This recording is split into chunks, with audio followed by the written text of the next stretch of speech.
Kakasama po natin ngayong gabi si Palace Press Officer Undersecretary Claire Castro. Good evening po, Yusek. Salamat po sa pagsama kahit Holy Wednesday na. Good evening, hello. Yusek.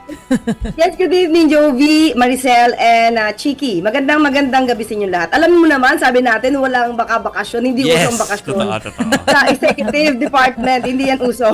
Oo nga. Pero Yusek, simulan ko na po dito sa naging panukala ni Senator Sherwin Gatchalian na kahit na meron pa tayong supply ng petrolyo, mas maigi daw na magpatupad na ng fuel rationing para kumbaga makita natin kung ano talaga yung mga prioridad doon sa mga nangangailangan talaga ng petrolyo. Ano po ang tingin ng Malacanang dito? Actually, kinausap natin ngayon si Secretary Sharon Garin at sinabi niya na sa ngayon hindi pa siya kailangan dahil sapat ang supply natin. Wag lang may magho-hoard. So, siyempre pakiusap na rin natin sa ating mga kababayan, wag po kayong magsamantala lalo sa panahon ngayon. Pero yung pong suggestion po ni Senator Sherwin Gatchalian ay maaari po naman itong pag-aralan. Sabi nga po ni Pangulo, lahat po ng suggestion na makakatulong po sa atin, sa ating mga kababayan, yan po ay open po ang ating administrasyon. Pero sa ngayon as we speak, hindi pa po kailangan ang sabi po ni Secretary Sharon Garin. Ano po bang punto natin masasabi, Yusek, na mukhang kailangan na nating mag-fuel rationing? Ano yung mga considerations? Siguro kung nahihirapan na talaga tayo, ito lang yung maaari ko masabi kasi mas maganda si Secretary Sharon Garin na magbigay ng detalye. Kasi sa nakikita ko at naipapaliwanag sa atin ni Secretary Sharon Garin, nakakakuha tayo ng mga supplies, nakakakuha tayo sa mga sources, at marami pa tayong kinakausap na bansa. Isa na dito, ilan lamang dito ay ang Canada, USA, South American countries, pati na yung Russia. At ngayon, nakikipag-usap tayo sa bansang Iran para po mas magaan, makatawid yung mga shipment ng oil na para sa Pilipinas. So, siguro yun po yung nakikita po ni Secretary Sharon Garin. Kaya medyo hindi pa po, ayoko sabihin hindi na-alarma, Kasi iba po yung sitwasyon ngayon. Yeah. Baka kasi ma-misquote tayo o ma-misunderstand na naman tayo ng iba, Magkaroon ng misunderstanding or miscommunication. Ang gusto naman po natin sabihin is, sa ngayon, hindi pa po nakikita ng administrasyon dahil ito po rin ang sinasabi ni Secretary Sharon Garin.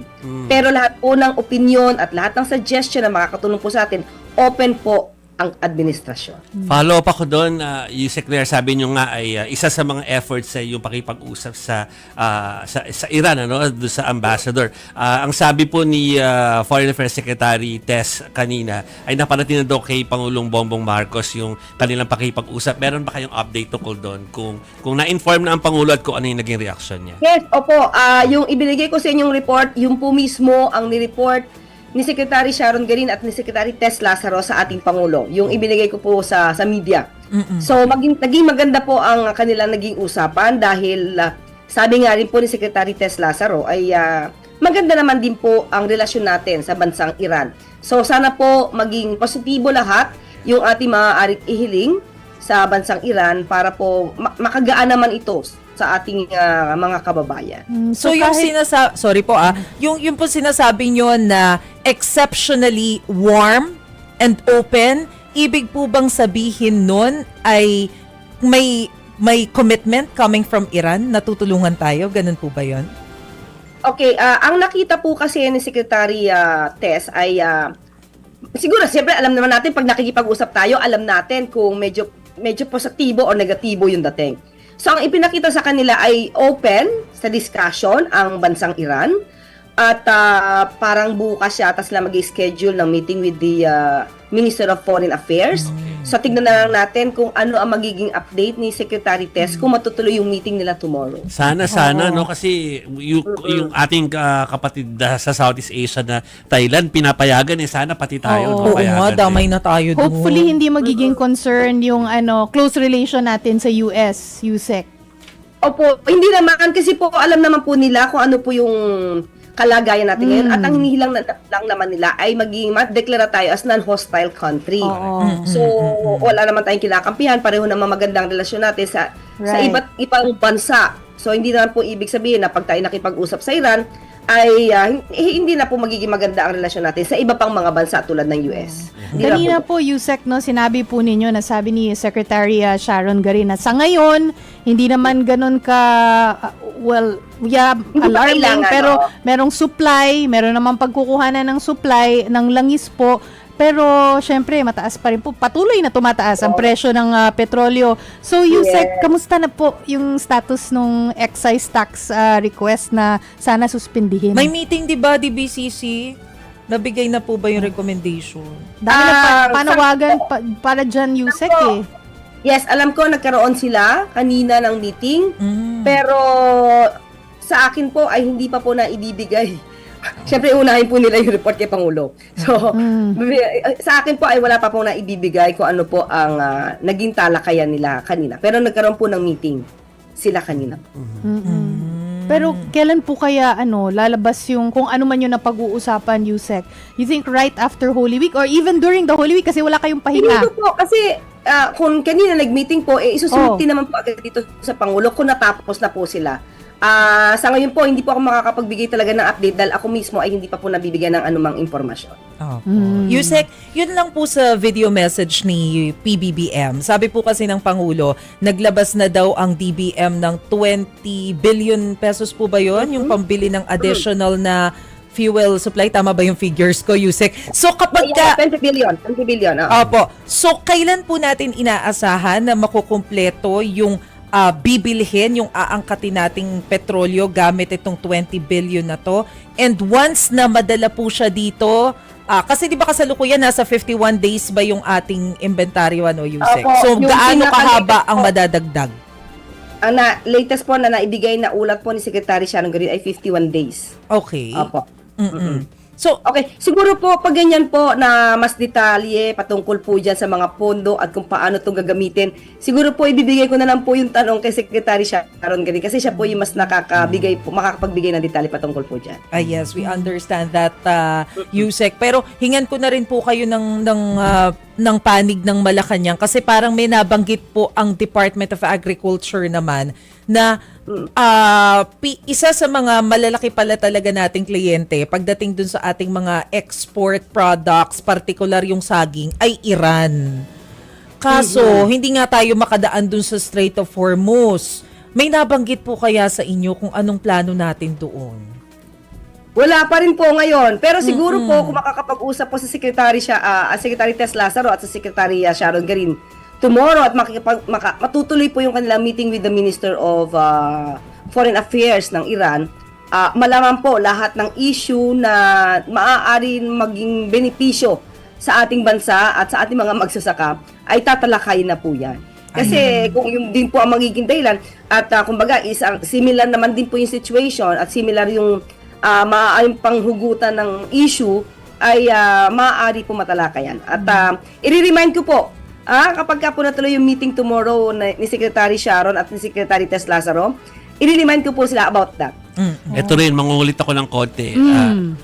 Connected ba dun yung tanong mo, Chiki? Hindi. Iba, oo. Iba din yung sa akin. Pero isingit ko na yung secret. Kasi baka kanina mga bandang mid-afternoon kasi nung nagsalita yung PNP na nagpadala sila ng ng specialized team na doon sa Camarines Sur, doon sa yung 11-year-old na bata. So, para magkaroon ng protection doon at saka para makita na rin kung sino yung inaakusahan. Meron na bang binigay na update yung team na yon sa PNP? Tapos yung PNP ay nag-report na ba sa Pangulo kung ano na yung nangyari? Because we all know na talagang malapit sa puso ng Pangulo tong issue na to matapos niyang mabasa yung sulat. Ang sa aking pagkakaalam, pati po ang DSWD ay tumungo na po sa lugar. At totoo po na kumilos na po agad ang PNP patungkol po dyan. Pero i-update ko po kayo at tatawagan po natin si General Nartates kung ano po ang pinaka-latest po dito. Yung pinaka-detalye. Pero ang alam ko po ay talagang pumunta na tumungo na para po alamin kung anong nangyayari po dyan. Kasi yan po yung utos ng Pangulo. Pag sinabi po ng Pangulo, dapat agad kumilos. Yes. Yusek, alam naman natin na talagang maraming outside factors katulad nga nung giyera dun sa Middle East. Pero ano po ang maasahan po natin sa gobyerno? Kasi ang tanong po talaga ng karamihan po, lalo na yung mga hirap na hirap po ngayon, kailan giginhawa ang buhay ng ordinaryong Pilipino sa gitna po nitong pagtaas ng presyo ng petrolyo po? Actually, Chiki, ganito, no? alam natin na ang sitwasyon ngayon ay hindi normal. Pero sa lahat ng ginagawa ng Pangulo at ng administrasyon, gusto niya na maramdaman ng mga kababayan natin na may gobyerno nagtatrabaho sa kanila.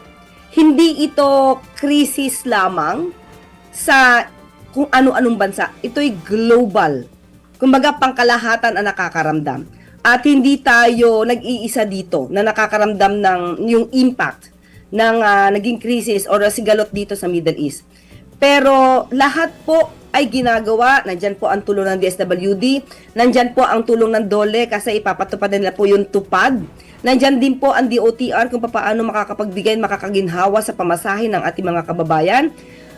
Kumbaga, pati po ang mga magsasaka, pati po ang pag-o-order ng fertilizer, pati po sa kuryente, lahat po to ay ginagawa ng gobyerno sa utos na rin po ni Pangulo Marcos Jr. para, malesen. Hindi po natin talaga masasabing giginhawa tayo sa panahon ngayon. Parang hindi po siya kakayanin. But still, nililesen po natin yung impact at yun po yung gustong gawin ng Pangulo. Lahat po tayo, hindi iisang sektor, hindi dalawang sektor, lahat po tayo ay maranasan natin na makakuha ng ayuda na ibinibigay ng gobyerno. Okay. Yusek, medyo kakambyo lang ako ng topic ha. Kasi po, alam ko kahapon nasagot niyo po yung video message ni Senator Amy Marcos. Pero meron kasi uli siyang ibang pahayag ngayon tungkol naman doon sa Independent Commission for Infrastructure. Nananawagan po kasi siya ng full transparency ng report ng ICI. Ang sabi niya pa, para kipang itinatag yung ICI kung itatago lang naman ang report. Walang ilalantad na buwayang mastermind at tuloy-tuloy lang ang pangungurakot habang nalulunod sa baha at paghihirap ang sambayanan. Ano pong gusto niyong sabihin tungkol dyan, Yusek? Okay, unang-una, dun lang muna ako sa sinasabi niyang walang mapapanagot na buwayang mastermind. Unang-una, ganito, no? Sana, kung nag-iingay siya ngayon, si Senator Amy, ito yung naging hiling natin, ha? Sana nag-ingay din siya nung nakaraan. Kasi maraming ghost projects ng 2020 pa. So, pero bakit tumahimik yata si Senator Amy noon? Alam natin, senador na siya noon.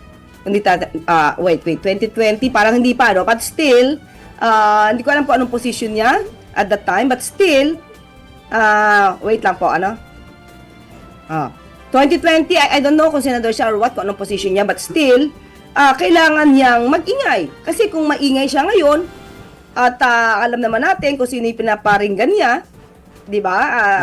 Mukhang kapatid na naman niya ang kanyang gustong sirain dito. Sana nag-ingay din siya doon sa mga anomalya tungkol sa Farmally, tungkol sa ghost projects noon.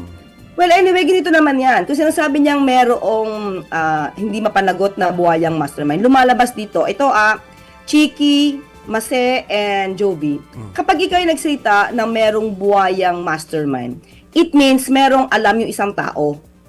It means merong ebidensya itong isang taong ito. Kasi alam niya at kaya niyang ipinpoint kung sino yung buwayang mastermind.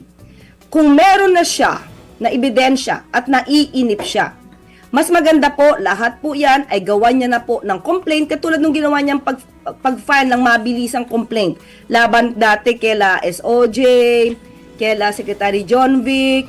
Ang bilis niya po noon kasi meron siyang hinahawakang mga papel after the hearing.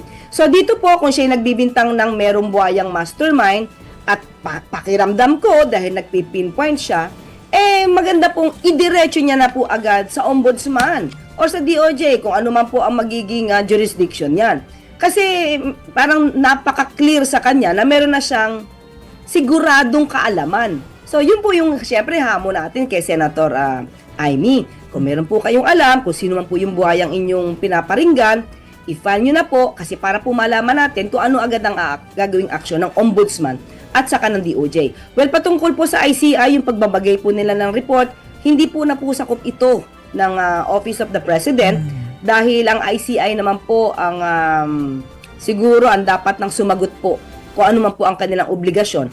At siguro po, bilang senador, maaari naman po siya makipag-ugnayan sa ombudsman o sa DOJ dahil nag-report naman po ang ICI sa nasabi mga investigating bodies. Yusek, in speaking terms pa ba sina Senator Amy tsaka si PBBM?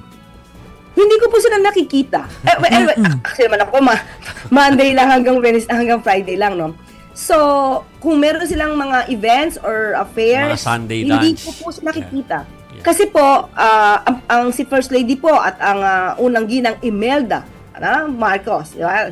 Yung mother mismo, meron po silang mga concert na meron silang concert, hindi lang ito para sa mga kaibigan, kundi para sa mga bata. Kasi hindi ito nababalita yung konserto. Oo, every month ito before na ginaganap. Kasi ang guest diyan, ang mga viewers diyan, mga estudyante. Nasa likod po yon karaniwan. Doon po sila umuupo mismo sa likuran nila First Lady Liza Marcos at saka ni former First Lady Imelda. Mga estudyante po yun nandoon at sino-showcase po ang galing ng mga talino, yung talino ng mga Filipino artists natin. Yeah. So doon po, minsan nakikita ko po si Ma'am Irene, yung ibang mga kamag-anak din po nila. Pero si Senator Amy, hindi ko po siya nakikita. Yeah. So, Huling doon lang hirit, yung event na nandoon ako na nakikita ko ibang mga kamag-anak, pero siya hindi ko po siya nakikita. huling hirit na Yusek before tayo magpaalam ngayong gabi. Kasi Holy Week pero parang ano no, overdrive po yung yung mga fake news kung nakikita ninyo, no. Sobra po. Sana yung yung mga tungkol- magbumatol sa fake news. Yung Alex Ayala and Risa Ontiveros, 'di ba? Tapos yung marami pang ibang mga talagang sinasakyan po maski nga kayo tina-target ng fake news, ano ba ang inyong mensahe, lalo na at di ba magpapahinga lalo lahat naman tayo magbe-break this no. Actually, sa dami ng fake news nila, hindi ko na alam. May nagsasayaw ako sa EDSA, may picture ako na may isang, hindi ko alam kung taga Cebu yata yun. Na okay naman siya kasi mukhang naman siya, mukhang maka-Anteclair naman siya. Pero nakayakap ako. Actually, nung una, akala ko ako yun. Kaya sabi ko, kailan to? Ako mismo nagduda. Ako ba to? Kasi hindi ako nagpapapicture ng ganun, hindi nakayakap eh. Pero nagduda ako. Tapos nakita ko, may nakita akong senyales sa katawan nung picture. Hindi ako yan. Pero hindi ko na sasabihin sa inyo kung hindi kasi yun lang yung paraan ko malaman na fake siya. So hindi ako yon. So yung mga lumalabas po na siguro news, hindi ko na alam yung iba. Katulad niyan, parang kino-connect ako doon sa ibang mga pictures. Hindi po tayo diyan. Tayo po ay at tayo po ay mapagmahal na nanay at mapagmahal na asawa. Ayan na nga na may meron Mapagmahal na asawang loyal. And ever faithful wife. Kay PBBM, Yusek. At parang nabasa ko yung blind item na yan. Kaya nga Yusek Nagulat din naman ako. Actually, tinawanan po yun ni First Lady. Ako din po nagulat ako, my gosh. Saka, wala po tayong condominium. One thing for sure, wala po tayong condominium. Pero mukhang tila sanay na kayo, no, Yusek, na talagang tina-target, I mean, minsan may mga ganun, tina-target talaga ng Siguro fake joking. news. Actually, this is the reason why ayoko sana sa politika dahil may anak ako eh. Siyempre tapos babae ako, kung wala sa akin mapupukol, yan lang naman ang gagawin nila. Katulad ng ginagawa nila dati kay VP Lenny. Yeah. Pero since yung asawa ko po ay alam niya ang trabaho ko at hindi po kasi ako lumalabas ng walang kasama. Testigo kami laging kasama dito. Yeah. Diba, you know Yung that, daughter diba? ni Yung daughter Yusek nga na maganda. daw. daughter ko, Kasama secretary niya. ko, sister-in-law ko. So, yung asawa ko, hindi siya kakabahan kasi alam niya naman na hindi natin gagawin kung ano man yung iniisip nila. Mga nonsense. Tupo nila sa akin na Yeah. Thank you for answering that, Yusek, na hindi ko na kailangan tumbukin. Pero thank you for answering Yusek, that. isa na lang. witness naman kayo na hindi ako lumalakad ng walang kasama. Yes, yes. Oo, Diba? sinasama Pero wala ni Yusek akong- pati anak niya sa NEB. Yes, That's iba true. kasama ko sa net. Ah, At saka nga wala akong condominium. Yun lang siguro yun. Wala akong condominium unit. Yusek, sorry, last na lang po. Nasa Ilocos Norte na ba ang Pangulo? Ay, naku Maricel, sorry po, hindi ko po natanong. Siguro. Okay. Kaya hindi ko po For the alam. Holy Kasi, Week, no? sa ngayon talaga, nakita niyo naman, bago ako umaten sa inyo, bago ako pumunta sa inyo, ito yung may mga papel na hawak ko, ha? Yes. Yan, talagang pinaghandaan ko kaya, Thank you, Yusek Claire. Salamat, Yeah. Yusek. May datos. Oo. Thank you. Salamat po, Yusek Claire Castro, mga kapatid.